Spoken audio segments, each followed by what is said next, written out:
Hi friends, this is CA Deepak Agrawal. I have come up with another strategy on share market trading.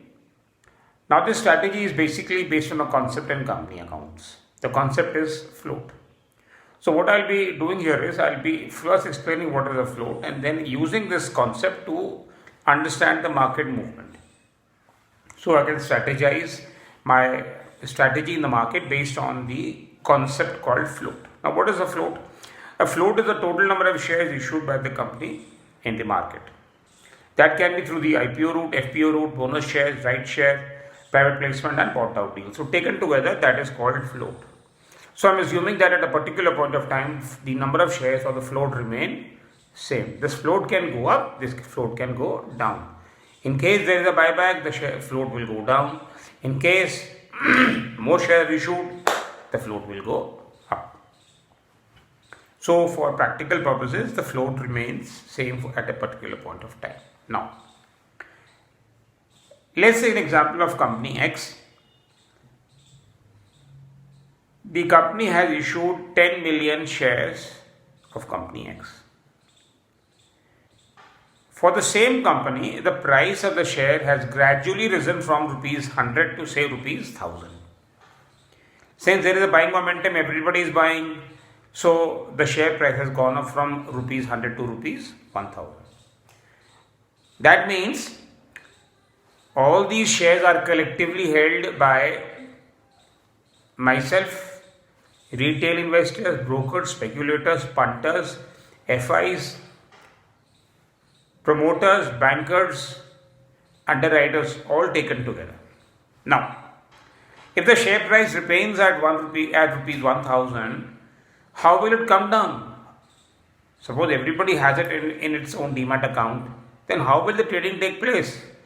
So to make the trading take place or to make some profit booking coming up in this particular share, since it is now standing at a strong price of rupees 1000, the punters, the speculators and the big players, they create a negative sentiment in the market, negative news in the market in such a manner that people start thinking of selling the share.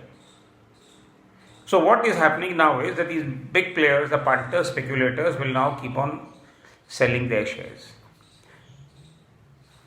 Now the long-term investors have still not sold their shares. They're still very much in the market. Gradually, as the negative information flow keeps on creeping in the market for this particular company, the investors start panicking and they keep on offloading their shares. With the result that the share price keeps going down. Now these punters or these big players or the speculators have a target. They will keep on pumping bad news, negative news, so that the people keep on selling their shares. The idea is to get the shares of these people which is in the hands of the general common masses. So these punters, these players, these big FPIs and all, they have a particular target. For example, they need to cover 50% shares from the common masses. So till such time the people do not, or the investors or the traders do not offload their shares and sell them in the market, they will keep on pumping negative news. The moment their target is achieved and they have captured back 5 million or 4 million or say 40 to 50% of their target is achieved, then the negative news stops. The moment the negative news stops, the share stops following. Now since the majority holding is now in their hands, gradually the price starts rising. So what I am trying to convey through this concept is that since at a particular point of time the price has risen to a very high value, and for the trading to take place or for the shares to come back in the hands of these big players, they create this negative sentiment, this negative information or this negative aura around the share in the market in such a manner that the people start selling their shares in panic. And when this happens, they keep on buying those shares. See, the purpose or the concept here is that since the number of shares remains same and if they are all at a particular level, how will it come down? So it has to come down by a negative sentiment in the market. The idea is that I can't have shares more than 10 million in the markets. So these 10 million shares have to keep on rotating. But if nobody is selling, then how will it rotate? So the purpose of understanding float is that since the punters, these multinationals and these big speculators need to trade in the market, they want to acquire the shares back from the retail investors or from gullible investors or from people who panic and sell them in panic.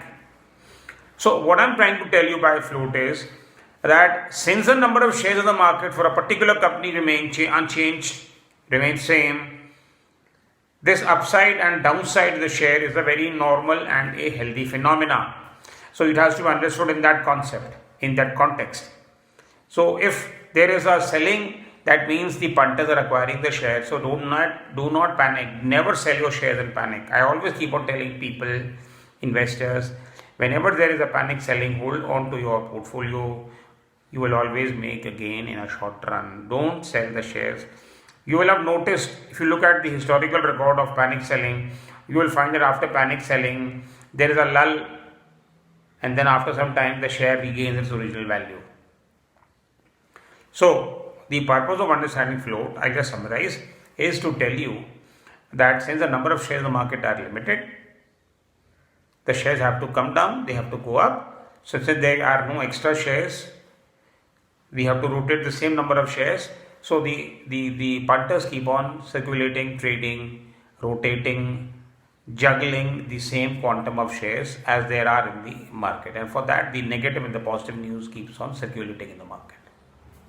So using this concept of float, I can exploit float to understand market trends. Thank you very much. Kindly forward this video, like, share, subscribe to this video. Thank you very much. I'll come up with another video on some other concept in share trading. Thank you very much.